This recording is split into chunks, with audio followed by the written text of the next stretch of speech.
दोस्तों, मैं देव आनंद साहब का फ़ैन आपको उनके स्टारडम तक पहुंचने और 2011 तक वहां बने रहने की कहानी का तीसरा एपिसोड आज प्रस्तुत कर रहा हूं। मैं एक टाइम ट्रेवलिंग कैरेक्टर हूं जो किसी भी वर्ष में पहुंच जाता है, जिससे कि वो सरलता से आपको उस वर्ष की कहानी सुना सके। मैं इस वर्ष 1956 में हूं और मैं खड़ा हूं वर्ली सी फेस पे, जहां राज खोसला साहब शूटिंग कर रहे हैं फिल्म सीआईडी के मधुर गाने लेके पहला पहला प्यार की। ये गाना शीला बास और उनके साथी गा रहे हैं। शकीला जी चल रही हैं और देवानंद साहब उनके पीछे पीछे चल रहे हैं। इस गाने में कोई लिप सिंकिंग नहीं है। देवानंद साहब ने राज खोसला जी से पूछा कि इस गाने में लिप सिंकिंग नहीं है, तो उन्होंने कहा नहीं, कोई लिप सिंकिंग नहीं है, you just walk and look handsome. वो देवानंद के लिए बहुत आसान काम था। वो बहुत हैंडसम तो थे ही, एंड ही वॉक एलिगेंटली, और वो गाना बहुत मशहूर हो गया और वो फिल्म भी उस वर्ष की सबसे बड़ी हिट फिल्म साबित हुई। दोस्तों, जैसा कि आप जानते हैं, 1950s में 5 डायरेक्टर्स थे जिन्होंने देवानंद के लिए बहुत कामयाब फिल्में बनाई। ये थे गुरुदत्त, राज खोसला, सुबोध मुखर्जी, चेतन आनंद और विजय आनंद। गुरुदत्त साहब ने बाजी और जाल जैसी हिट फिल्में बनाई और गुरुदत्त साहब के असिस्टेंट थे राज खोसला साहब, जिन्होंने अपने पहली 5 फिल्में देवानंद साहब के साथ ही बनाई। और इसी सीरीज में सबसे कामयाब फिल्म आई सीआईडी, जिसमें देवानंद के साथ शकीला जी थी और एक नई हीरोइन वहीदा रहमान भी उस फिल्म से इंट्रोड्यूस हुई थी, जिन्होंने एक नेगेटिव कैरेक्टर कामिनी किया था, जो कि बहुत ही मशहूर हुआ। और इस फिल्म से वहीदा रहमान के स्टारडम की भी कहानी शुरू होती है। परंतु इस फिल्म के साथ एक बहुत इंपॉर्टेंट ट्रिविया स्टोरी जुड़ी हुई है। वो ये कि राज खोसला साहब और वहीदा रहमान जी के अंदर अनबन की शुरुआत सीआईडी फिल्म से ही हुई। सीआईडी फिल्म के एक गाने में जो ड्रेस राज खोसला साहब ने सिलेक्ट की थी, वो ड्रेस वहीदा रहमान जी को पसंद नहीं आई। उन्होंने वो ड्रेस चेंज करने के लिए कहा। बड़ा मुश्किल काम था, क्योंकि शूटिंग का लास्ट शेड्यूल था और अगले ही दिन देवानंद साहब को स्विट्जरलैंड की फ्लाइट पकड़नी थी। बड़ी मुश्किल से गुरुदत्त साहब ने बीच बचाव किया और उस गाने की शूटिंग पूरी हो पाई।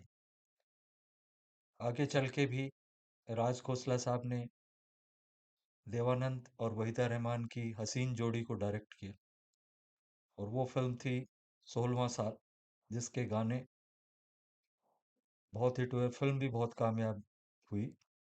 परंतु इस फिल्म में फिर वहीदा रहमान जी और राज खोसला जी के अंदर अनबन हो गई। ये अनबन उस सीन को लेके हुई जिसमें वहीदा रहमान जी मरीन ड्राइव पे सुसाइड करने के लिए कूदती है और देवानंद साहब उनको बचाते हैं। इस सीन में हीरो हीरोइन दोनों के कपड़े भीग जाते हैं। दोनों धोबी घाट पे जाते हैं। वहाँ पे धोबी से कहते हैं कि हमारे कपड़े प्रेस करके सुखा दीजिए और तब तक हमें पहनने के लिए कोई दूसरे कपड़े दे दीजिए। उनको जो दूसरे कपड़े पहनने थे, उन कपड़ों के लिए राज खोसला साहब ने वहीदा रहमान जी से कहा कि वो कुछ मॉडर्न कपड़े पहन लें, जो कि वहीदा रहमान जी ने मना कर दिया कि नहीं, मैं मॉडर्न कपड़े नहीं पहनूंगी, इनमें एक्सपोजर होता है, मैं तो ट्रेडिशनल कपड़े ही पहनूंगी। और आपने फिल्म में कैरेक्टर का नाम लाजवंती रखा है और उससे आप इस तरह के कपड़े पहनाते हैं, ये ठीक नहीं है। इस प्रकार से अनबन बहुत बढ़ गई राज खोसला जी और वहीदा रहमान जी में, और ये बात यहाँ तक पहुंची कि आगे दोनों ने काम करना भी बंद कर दिया, साथ में काम करना बंद कर दिया।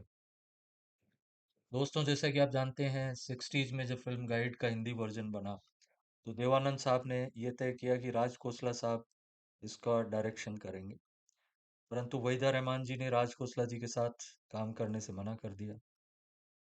देवानंद साहब वहीदा रहमान को चेंज नहीं कर सकते थे, क्योंकि उनकी राय में रोजी का रोल केवल वहीदा रहमान ही कर सकती थी। इसलिए राज खोसला जी को चेंज किया गया और डायरेक्शन का काम सौंप दिया गया विजय आनंद जी को, जो कि एक ऐतिहासिक फिल्म के बहुत ही कामयाब डायरेक्टर बने। राज खोसला जी ने आगे चल के 1958 में देवानंद जी और मधुबाला जी को लेके फिल्म बनाई काला पानी, जिस फिल्म में देवानंद साहब को उनका पहला film fair best actor award मिला। और यही फिल्म है जिससे काला कोट की कहानी शुरू हुई। इस फिल्म का हीरो है करण, और करण की कहानी ये है कि उसके पिताजी को एक निर्दोष होते हुए भी आजीवन कैद की सजा मिल जाती है, जिसको उन दिनों में काला पानी बोलते थे। और हीरो ये कसम खा लेता है कि जब तक मैं पिताजी को निर्दोष साबित नहीं कर देता और उनको जेल से बाहर नहीं निकाल लेता, तब तक मैं काले कपड़े पहनूंगा। कैरेक्टर में जीने के लिए देवानंद साहब हमेशा काले कपड़े पहनने लगे, और काले कपड़ों में वो इतना ज़्यादा हैंडसम लगते थे कि उनको देखकर लड़कियां छत से उनको नीचे की तरफ जब देखती थी तो उनमें से कुछ लड़कियां गिर जाती थी। अब देवानंद साहब के काला कोट पहनने पे कोर्ट ने स्टे लगाया नहीं लगाया, ये तो हम पूरी जांच पड़ताल करके आपको बताएंगे। पर ये बात उन दिनों मीडिया में बहुत ज़्यादा फैली हुई थी। राज खोसला जी और गुरुदत्त जी के अलावा तीसरे मशहूर डायरेक्टर थे सुबोध मुखर्जी साहब, जिन्होंने 1955 में मुनीम जी फिल्म बनाई, जिसके गाने बहुत ही हिट हुए, जैसे जीवन के सफ़र में राही। और सुबोध मुखर्जी साहब ने आगे फिर एक और बहुत कामयाब फिल्म बनाई, वो थी पेइंग गेस्ट। पेइंग गेस्ट की शूटिंग के दौरान देवानंद साहब जब लखनऊ में शूटिंग कर रहे थे, आपको ध्यान है कि पेइंग गेस्ट की कहानी लखनऊ के बैकग्राउंड में है। वहाँ शूटिंग कर रहे थे तब उनको खुशखबरी मिली कि उनके यहाँ बेटा हुआ है, सुनील आनंद, जो कि स्विट्जरलैंड के एक नर्सिंग होम में पैदा हुए। देवानंद साहब पेइंग गेस्ट की की शूटिंग बीच में छोड़ के छुट्टी लेके स्विट्जरलैंड गए। वहाँ माँ कल्पना कार्तिक और बेटे सुनील आनंद से मिलकर वापस आए। उधर आगे चलकर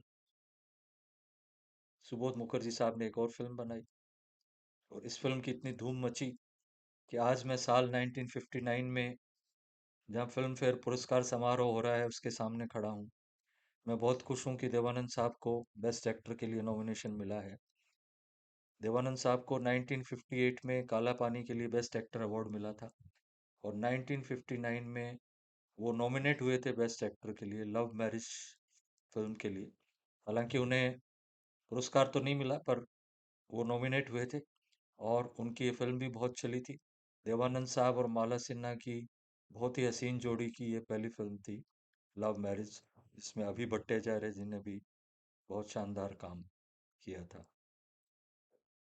अब हम बात करते हैं एक और डायरेक्टर की, देवानंद साहब के छोटे भाई विजय आनंद जी, जिन्हें हम गोल्डी भी कहते हैं।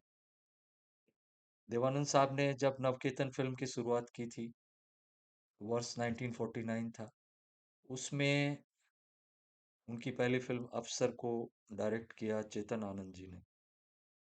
ये फिल्म ज़्यादा नहीं चली। उसके बाद 1951 में देवानंद साहब ने फिल्म बाजी बनाई, जिसका डायरेक्शन गुरुदत्त साहब ने किया। ये फिल्म बहुत चली, उस साल की सबसे ज़्यादा कामयाब फिल्मों में ये फिल्म रही। उसके बाद गुरुदत्त जी ने देवानंद साहब को एक और फिल्म में डायरेक्ट किया, जाल, 1952 की सबसे कामयाब फिल्म। हालांकि जाल नवकेतन फिल्म नहीं थी, तो देवानंद साहब नवकेतन से बाहर हिट फिल्में देते रहे। जाल थी, पतिता थी, पर नवकेतन की फिल्में पिटती रही। तो 1954 में टैक्सी ड्राइवर बनी, जिसका डायरेक्शन चेतन आनंद साहब ने किया, तो ये फिल्म बहुत चली। हालांकि टैक्सी ड्राइवर में चेतन आनंद साहब ने कमर्शियल फिल्म बनाई, परंतु उनका दिल हमेशा ये कहता था कि वो कोई कलात्मक फिल्म ही बनाएं, जो एक सीरियस फिल्म हो, जिसमें कोई मैसेज हो। और ये बात थोड़ा देवानंद साहब के साथ ठीक नहीं जमती थी, क्योंकि तब तक वो बहुत बड़े स्टार बन गए थे, और वो उनकी सारी फिल्मों हाउसफुल जाती थी, और दर्शक टिकट खिड़की पे उनकी फिल्मों का टिकट लेने के लिए झगड़ते थे, तो वे कभी भी बर्दाश्त नहीं करते कि उनकी फिल्मों में हॉल खाली रहें, दर्शक कम आए, कोई आर्ट फिल्म बने। जबकि चेतन आनंद साहब हमेशा ही आर्ट फिल्म बनाते थे। तो ये झगड़ा उनका फिल्म फंटूस में बहुत ज़्यादा बढ़ गया। फिल्म फंटूस में देवानंद साहब चाहते थे कि मधुबाला जी हीरोइन हो, पर चेतन आनंद साहब ने शीला रमानी को हीरोइन लिया और वो फिल्म को एक आर्ट फिल्म के हिसाब से बनाने लगे। जबकि उन पे बराबर दबाव आता रहा कि इसको कमर्शियल की तरह बनाइए, जिससे कि फिल्म बॉक्स ऑफिस पे कामयाब हो। फिल्म बनते बनते डिस्प्यूट इतना बढ़ गया कि चेतन आनंद साहब अलग हो गए देवानंद जी से, और चेतन आनंद जी ने अपनी अगली फिल्म बना ली हिमालय फिल्म्स के अंदर। तो देवानंद साहब की नज़र पड़ी अपने छोटे भाई विजय आनंद जी पे, जिन्हें गोल्डी भी कहते हैं। विजय आनंद जी बहुत प्रतिभाशाली व्यक्तित्व के धनी थे। बॉम्बे में कॉलेज में वो प्ले लिखते थे, उनका डायरेक्शन भी करते थे, एक्टिंग भी करते थे। उसके बाद उन्होंने 19 ईयर्स की उम्र में ही टैक्सी ड्राइवर फिल्म की कहानी लिख डाली थी। उन्होंने फिर एक और फिल्म की कहानी लिखी 9-2-11। देव साहब को कहानी पसंद आई, परंतु वो ये चाहते थे कि कहानी गोल्डी की रख ली जाए, पर डायरेक्टर कोई और हो। पर यह बात गोल्डी साहब को बिल्कुल बर्दाश्त नहीं थी। उन्होंने कहा कि मैं तो ये फिल्म डायरेक्ट करूंगा, सिर्फ कहानी मैं आपको नहीं दूंगा। उनकी जिद के आगे देव साहब को झुकना पड़ा, और महज 22 साल की उम्र में विजय आनंद साहब डायरेक्टर बन गए, और उन्होंने ये बहुत ही कामयाब फिल्म बनाई 9-2-11, जो कि बहुत ही हिट फिल्म साबित हुई। दोस्तों, विजय आनंद साहब ने 1957 से लेकर 1971 तक जितनी भी फिल्में बनाई, सारी जुबली हिट साबित हुई। वो इतने प्रतिभाशाली डायरेक्टर थे।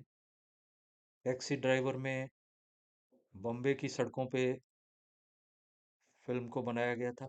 9-2-11 में दिल्ली से बॉम्बे की रोड पे फिल्म को बनाया गया। फिल्म की कहानी ऐसी बनाई गई जो दिल्ली से चलती है, बॉम्बे और आगे महाबलेश्वर तक चलती है। तो पूरा जो जीटी रोड है दिल्ली से बॉम्बे का, वो पूरा इस फिल्म में दिखाया गया है। उसकी सारी खूबसूरती कैमरा ने कैप्चर की है। और इस फिल्म की शूटिंग के दौरान एक बहुत ही इंटरेस्टिंग वाकया हुआ। चलते चलते लोग मोरेना के पास कहीं गेस्ट हाउस में रुके। रात को यूनिट का दरवाज़ा खटखटाया गया। पता चला कि मोरेना के आसपास रेविन्स में रहने वाले डेकोइट्स वहां आए हैं। सब लोग परेशान हो गए, भी पता नहीं डेकोइट्स आए, इनका क्या इरादा है। जब उनसे पूछा गया तो डेकोइट्स ने बताया कि हमें पता चला कि देवानंद साहब यहाँ ठहरे हैं, तो हम उनका ऑटोग्राफ लेने के लिए आए हैं। तो देखिए, देवानंद साहब की प्रसिद्धि इतनी ज़्यादा थी, वो सब जगह पॉपुलर थे, और उन्होंने खुशी खुशी उनको ऑटोग्राफ दिए, चाय भी पिलाई। और 9-2-11 भी एक बहुत ही कामयाब फिल्म साबित हुई। दोस्तों, अगले एपिसोड में मैं देवानंद साहब के स्टारडम की 1960 और उससे आगे की कहानी आपको सुनाऊंगा। आप कृपया मेरे वीडियो को लाइक कीजिए और मेरे चैनल को सब्सक्राइब कीजिए। Thank you so much.